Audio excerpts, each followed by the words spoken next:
ایک صحابی نے عرض کیا حضور مجھے نصیحت فرمائے. فرمایا غصے پہ قابو پاؤ. زدنی یا رسول اللہ. حضور کچھ اور نصیحت فرمائے. لا تغضب, غصے پہ قابو کرو. حضور کچھ اور نصیحت فرمائے. فرمایا لا تغضب, غصے پہ قابو کرو. فردد مرارا فقال لا تغضب. بار بار عرض کیا حضور کچھ اور نصیحت. ہر بار یہی فرمایا غصے پہ قابو کرو. غصے بیان تھا کہ پولیس والوں میں نا سارے پولیس کے لوگ تھے, تو یہ حدیث بیان کی کہ حدیث میں آتا ہے آپ نے فرمایا غصے پہ قابو پاؤ. تو سب سے بڑے جو افسر بیٹھے تھے فرمانے لگے اگر اس ایک حدیث پر عمل ہو جائے ہمارے بہت سارے جیل کے تھانوں کے مسئلے حل ہو جائے. غصے پہ قابو. ہاں آپ نے فرمایا پہلوان وہ نہیں ہے جو کسی کو اٹھا کے پھینک دے. پہلوان وہ ہے جو غصے کے وقت میں اپنے نفس پہ قابو پا جائے. آپ صلی اللہ علیہ وسلم نے فرمایا جس کو غصہ آیا اور وہ غصہ نکالنے پر قادر تھا لیکن غصے کو پی گیا, اللہ قیامت کے دن جنت کی حوریں اس کے سامنے کھڑی کر دیں گے اور فرمائیں گے جو پسند ہے لے لے اس میں سے. کس بات پر؟ غصہ پینے پر. غصہ پینے پر. برداشت. امام احمد بن حنبل رحمۃ اللہ علیہ فرماتے ہیں اگر حسن اخلاق کو 10 حصوں پر تقسیم کر دیا جائے, اگر حسن اخلاق کو 10 حصوں پر تقسیم کر دیا جائے تو 9 حصے حسن اخلاق درگزر کرنا ہے, صبر کرنا ہے, برداشت کرنا ہے, نظر انداز کرنا ہے.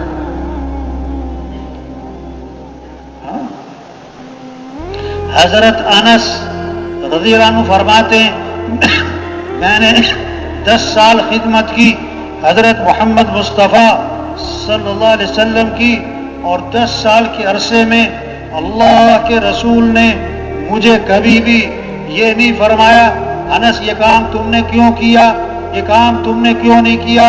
10 سال تک مجھے اف تک نہیں فرمایا. کیوں؟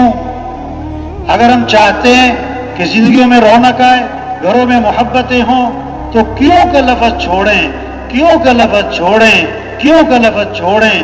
کیوں کی جگہ بولیں کوئی بات نہیں, چائے ٹھنڈی ملی کوئی بات نہیں, ناشتہ نہ ملا کوئی بات نہیں, گھر گئے کھانا تیار نہیں کوئی بات نہیں, صبح جانا ہے کپڑے تیار نہیں کوئی بات نہیں, کوئی بات نہیں. اب اجتماع میں آپ کا بستر کسی نے ہٹا کے اپنا بستر لگا لیا تو کوئی بات نہیں.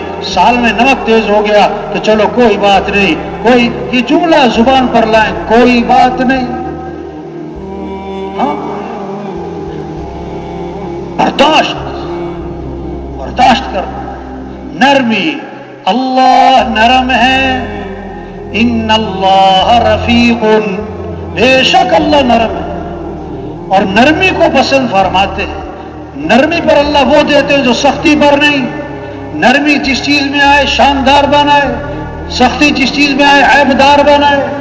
فرمایا جس میں نرمی نہیں اس میں کوئی خیر نہیں. جو نرمی سے محروم ہے ہر خیر سے محروم ہے. اللہ بھی نرم, اللہ کے نبی صلی اللہ علیہ وسلم بھی نرم. فَبِمَا رَحْمَةٍ مِّنَ اللَّهِ لِنْتَ لَهُمْ.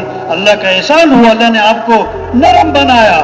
اللہ فرماتے ہیں اگر آپ سخت ہوتے نا تو یہ صحابہ جیسے بھی آپ کو چھوڑ نہ جاتے بلکہ چھوڑ کے بھاگ جاتے. ایمان والوں کی شان بتائی, حیّن لین قریب سہل. ایمان والا نرم مزاج, نرم طبیعت, لوگوں کے قریب, اس سے ملنا آسان. اس سے ملنا آسان ہے. آپ صلی اللہ علیہ وسلم ایک سفر میں ہیں, آپ تشریف لے جا رہے ہیں, ایک بدو آیا, آپ کے گلے میں چادر تھی, آپ کے گلے میں چادر تھی, اس کا کنارہ بہت موٹا تھا. وہ بدو نے چادر کا کنارہ پکڑا اور زور سے کھینچا, وہ رگڑ لگاتی بھی گئی اور آپ کی گردن پہ اس کے نشانات پڑ گئے. اور آگے سے کہتا ہے اور مجھے کچھ دو, اللہ نے آپ کو جو دیا ہوا ہے مجھے بھی اس میں سے کچھ دے دو. کیسا عجیب بھونڈا طریقہ ہے. آپ صلی اللہ علیہ وسلم غصے میں نہیں آئے, ناراض نہیں ہوا, ناراض نہیں ہوئے, گھور کے نہیں دیکھا, بلکہ آپ صلی اللہ علیہ وسلم کا رد عمل حدیث کے الفاظ ہیں فَالْتَفَتَ إِلَيْهِ فَضَحِكَ، آپ صلی اللہ علیہ وسلم نے اس کی طرف التفات فرمایا اور آپ مسکرانے لگے اور صحابہ سے فرمایا اسے کچھ دے دو بھائی، اسے کچھ دے دو بھائی۔ ہاں؟ دین کا مزاج نرمی ہے، دین کا مزاج نرمی ہے، گھروں کی آبادی نرمی سے، محبتیں نرمی سے، آپس کا جوڑ نرمی سے، ایک دوسرے کی عزت احترام نرمی سے، گھروں میں محبت نرمی سے، جماعتوں میں محبت نرمی سے، ایک دوسرے نظر انداز کرنا سیکھیں، نرمی لائیں بھائی، سختی نہ ہو بھائی، سختی نہ ہو۔ آپ صلی اللہ علیہ وسلم مسجد نبی میں صحابہ تشریف فرما ہیں، ایک صحابی نئے مسلمان، پیشاب آیا مسجد کے کونے میں، پیشاب کیوں پتہ نہیں ہے، نئے نئے لوگ آتے نا، بہت سارے اصولوں کا پتہ نہیں ہوتا، اور وہ نئے صحابی تھے، مسلمان ابھی ہوئے ہیں، پتہ نہیں ہے، اور حضور کی صلی اللہ علیہ وسلم کی مجلس ہے، مسجد نبوی ہے، اور وہاں پیشاب کر رہے ہیں، کتنی بڑی غلطی ہے۔ تو صحابہ بھاگے روکنے کے لیے، اور میں نہیں کرنے دو۔ جب صحابہ جب پیشاب سے فارغ ہو گئے تو آپ صلی اللہ علیہ وسلم نے بلا کے سمجھایا، یہ مسجد ہے، یہ نماز اور عبادت اعمال کی جگہ ہے، یہاں پیشاب نہیں کرتے، ڈانٹا نہیں، غصے نہیں ہوئے، اور صحابہ سے فرمایا جہاں اس نے پیشاب کیا ہے نا اس کو پانی بہا دو، صاف کر دو۔ ان سے نہیں فرمایا کہ تم نے کیا ہے تمہیں صاف کرنا پڑے گا، نہیں، یہ طریقہ سکھایا، یہ انداز سکھایا، زندگی گزارنے کا طریقہ سکھایا۔ ایک صحابی نئے مسلمان ہوئے، ابھی پتہ نہیں ہے، نماز کی نیت باندھی، ان کو آئی چھینک، کسی کو آئی چھینک، اب یہ نماز کی نیت باندھے اس کو چھینکنے کا جواب دے رہے ہیں کیونکہ پتہ نہیں ہے، نیت باندھی ہوئی ہے یرحمک اللہ۔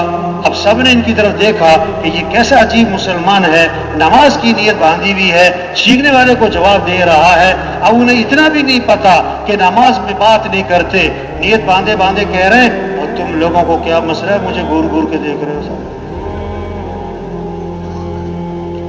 تو صحابہ نے اشارہ کیا تو خاموش ہو گئے، مسئلہ کیا ہے پتہ کوئی نہیں لگا۔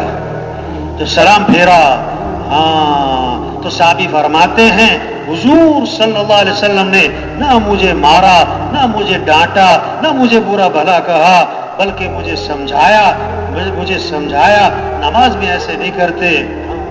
اور آگے بڑا عجیب جملہ بولا، کیا فرمایا، میں نے حضور صلی اللہ علیہ وسلم جیسا معلم نہ پہلے کبھی دیکھا نہ بعد میں کبھی دیکھا، ایسا سکھانے والا نہ پہلے کبھی دیکھا نہ بعد میں کبھی دیکھا۔